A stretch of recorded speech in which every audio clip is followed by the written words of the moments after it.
নতুন রাস্তা তৈরিতে স্থানীয় তৃণমূল নেতার কাটমানি চাওয়ার অভিযোগ উঠেছে ঝাড়গ্রামের পাটাশিমুল অঞ্চলে।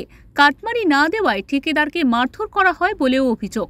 অঞ্চল তৃণমূল কংগ্রেসের সভাপতি শ্যামল খিলাড়ির বিরুদ্ধে এই অভিযোগ এনেছেন রথিন মাহাতো নামে জনৈক স্থানীয় বাসিন্দা।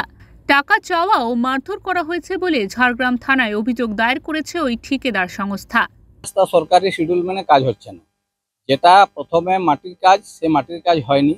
মাটির পরে যে মোরামের কাজ, সেই মোরামের কাজ বিলকুল হয়নি। গ্রাম পঞ্চায়েত থেকে আমরা যে মোরাম ফেলেছিলাম তার উপরেই এরা ওটাকে লেবেল টেবেল করে সেইটাতেই পলিথিন বিছিয়ে ঢালাই শুরু করেছে। এইবারে ঢালাইয়ের কাজে ব্যবহৃত যেসব সামগ্রী, চিপস, সিমেন্ট, বালি সবই নিম্নমানের। যে গুটি দিয়ে কোনোদিন রাস্তা ঢালাই হয়নি, 40 mm ডাউন বড় বড় গুটি, সেই গুটি দিয়ে ঢালাই হচ্ছে।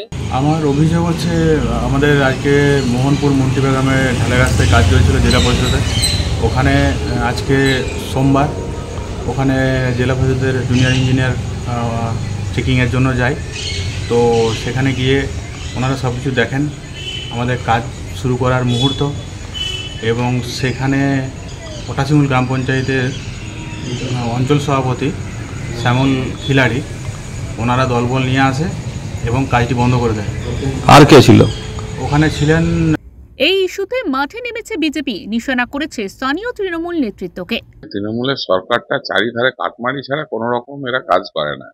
তো আমাদের ঝাড়গ্রামের পাটাশিমুল অঞ্চলটাও তার ব্যতিক্রম নয়। পাটাশিমুল অঞ্চলে দেখেছি যে একটা 2 কিলোমিটার রাস্তা আজ দীর্ঘদিন ধরে 1,30,00,000 টাকা তার বাজেট করা হয়েছে, টেন্ডার হয়েছে এবং সে টেন্ডার পাসও হয়েছে। পাস হওয়ার পরও দেখা যাচ্ছে যে সেই রাস্তা আজ পর্যন্ত শুরুই হয়নি। তো শুধুমাত্র যে শুরু হয়নি তার কারণ হচ্ছে একমাত্র যে কন্ট্রাক্টর, তার কাছে কাটমানি না পাওয়ার জন্য আজকে এই কাজটাতে তিনি শুরু করতে পারছে না। এটা আমার। যদিও এই অভিযোগ অস্বীকার করেছেন তৃণমূল নেতা শ্যামল খিলাড়ি, তার পাশে অবশ্য রয়েছেন গ্রামবাসীদের একাংশ। তাদের অভিযোগ, নিম্নমানের সামগ্রী ব্যবহার করা হচ্ছে বলে রাস্তার কাজ বন্ধ রাখা হয়েছে। গ্রামবাসীরা বন্ধ করে যেখানে ঠিকাদার সংস্থা কাজ করছিল, গ্রামবাসীরা এসে যখন জিজ্ঞাসা করে কোনো শিডিউল ওনারা দেখাতে পারেনি এবং জিএসবি করেনি মুরাম, আর বড় গুটি দিয়ে ঢালাই করছিল। গ্রামবাসীদের অভিযোগ যে গুটি দিয়ে ঢালাই করা যাবে না, এই জন্য কাজটা বন্ধ হয়েছে। সম্প্রতি মোহনপুর স্বাস্থ্য কেন্দ্র থেকে গোবিন্দপুর বটতলা চক পর্যন্ত 2 কিলোমিটার ঢালাই রাস্তার কাজ শুরু হয়।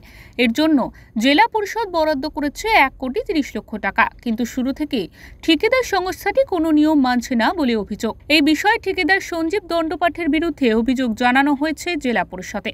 একদিকে তৃণমূল ও ঠিকাদার সংস্থার ঝামেলায় বন্ধ হয়ে গিয়েছে রাস্তা তৈরির কাজ, যার ফলে সমস্যায় পড়েছেন এলাকার মানুষ। দুই পক্ষের অভিযোগ পাওয়ার পর সমস্ত বিষয় খতিয়ে দেখছে ঝাড়গ্রাম থানার পুলিশ। ঝাড়গ্রাম থেকে অরূপ ঘোষের রিপোর্ট, ওঙ্কার বাংলা।